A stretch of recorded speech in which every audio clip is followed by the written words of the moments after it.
بسم اللہ الرحمن الرحیم۔ کریٹو مسلم 9625 کے معزز سامعین السلام علیکم۔ شداد کی کہانی ایک مشہور و معروف عربی داستان ہے جو اسلامی اور عربی ثقافت میں بڑی شہرت رکھتی ہے۔ یہ کہانی عبرت کا ایک بہت بڑا سبق ہے جس میں طاقت، غرور اور نافرمانی کے انجام کو بیان کیا گیا ہے۔ اس کہانی میں بنیادی طور پر ایک بادشاہ شداد بن عاد کا ذکر ہے جس نے جنت جیسی ایک شاندار جگہ بنانے کی کوشش کی اور اس کے بعد عبرتناک انجام کو پہنچا۔ شداد بن عاد ایک طاقتور بادشاہ تھا جو عاد قوم کا سردار تھا۔ عاد قوم کا ذکر قرآن میں بھی آیا ہے اور اسے ایک بہت ہی قدیم قوم کہا جاتا ہے جو حضرت نوح علیہ السلام کے بعد عرب کے علاقے میں آباد ہوئی۔ اس قوم کو اللہ تعالیٰ نے بے پناہ طاقت اور نعمتوں سے نوازا تھا، لیکن ان لوگوں نے اللہ کے احکامات سے انکار کیا اور نافرمانی کی راہ اختیار کی۔ شداد بن عاد کو بھی قوم عاد کے دوسرے لوگوں کی طرح غرور اور تکبر نے گھیر لیا تھا۔ وہ اپنی طاقت اور قوت پر بہت نازاں تھا اور اپنی قوت کی ترقی اور خوشحالی کا سبب خود کو سمجھتا تھا۔ شداد کو جب حضرت ہود علیہ السلام کی طرف سے اللہ کی طرف سے دی گئی دعوت پہنچی کہ وہ اور اس کی قوم اللہ کی عبادت کریں اور اس کی اطاعت قبول کریں تو اس نے انکار کر دیا۔ وہ اپنی طاقت اور دولت کے نشے میں مست تھا اور اس نے حضرت ہود علیہ السلام کی نصیحت کو نظر انداز کیا۔ شداد کی طاقت اور غرور نے اسے ایک عجیب و غریب خیال دیا۔ اس نے سوچا کہ اگر اللہ نے آسمانوں میں جنت بنائی ہے تو وہ زمین پر اپنی جنت بنا سکتا ہے۔ اس کے بعد اس نے اپنی جنت بنانے کا منصوبہ شروع کیا۔ اس کا مقصد یہ تھا کہ وہ دنیا کے لوگوں کو اپنی طاقت اور شان و شوکت دکھا سکے اور کہہ سکے کہ اس کی جنت آسمانی جنت سے بڑھ کر ہے۔ شداد نے حکم دیا کہ زمین کے ہر حصے سے بہترین مواد اکٹھا کیا جائے۔ اس نے سب سے قیمتی جواہرات، سونے، چاندی اور قیمتی پتھروں کو جمع کیا اور ایک وسیع اور اس جگہ پر ایک خوبصورت جنت بنانے کا حکم دیا۔ وہ چاہتا تھا کہ اس کی جنت ہر لحاظ سے بہترین ہو، جہاں نہریں بہتی ہوں، خوبصورت باغات اور درخت پھلوں سے لدے ہوں۔ شداد نے دنیا بھر کے ماہرین اور کاریگروں کو بلا کر اس جنت کو تعمیر کروانا شروع کیا۔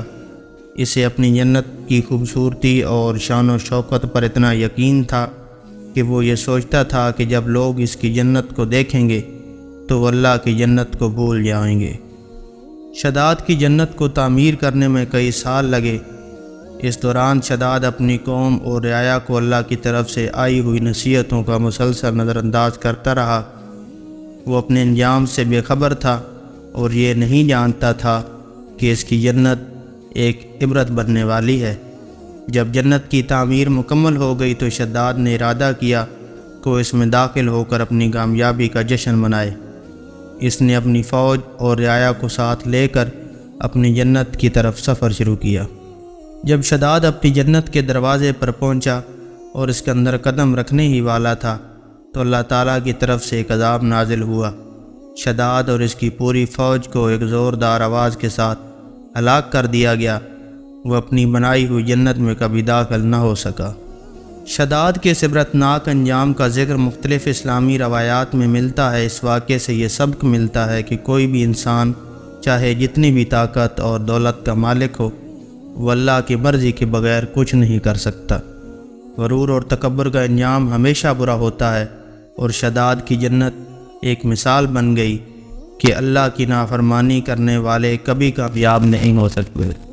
شداد اور اس کی جنت کا تذکرہ قرآن مجید میں براہ راست نہیں آیا، لیکن قوم عاد اور ان کے انجام کا ذکر قرآن میں کئی جگہوں پر ملتا ہے۔ اللہ تعالیٰ نے قرآن میں حضرت ہود علیہ السلام کی قوم یعنی عاد کا ذکر کیا ہے اور بتایا ہے کہ یہ لوگ اپنی طاقت اور دولت پر غرور کرتے تھے اور جب انہیں اللہ کے پیغمبر نے نصیحت کی انہوں نے اسے جھٹلا دیا۔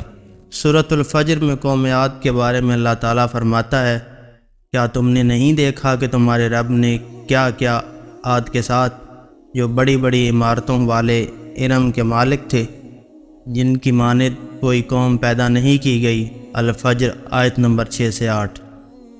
قوم عاد کا خاتمہ ایک شدید طوفان اور آندھی کے ذریعے ہوا۔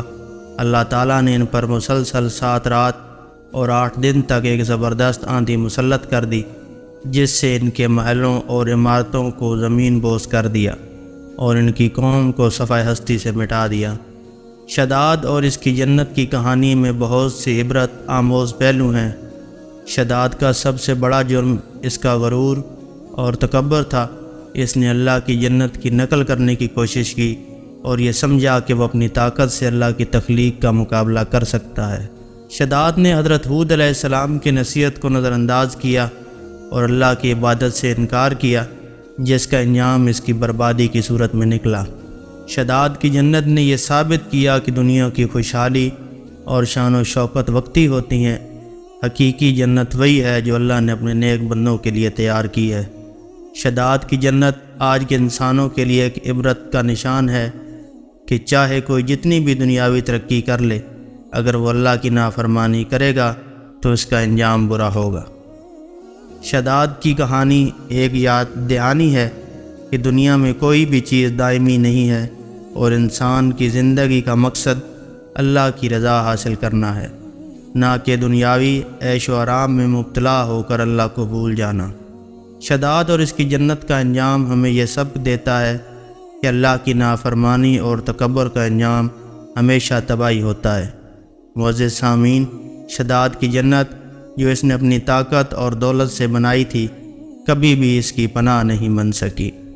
معزز سامعین، ملتے ہیں انشاءاللہ نیکسٹ کسی اور ویڈیو میں۔ تب تک اپنا بہت سارا خیال رکھیں۔ اللہ حافظ۔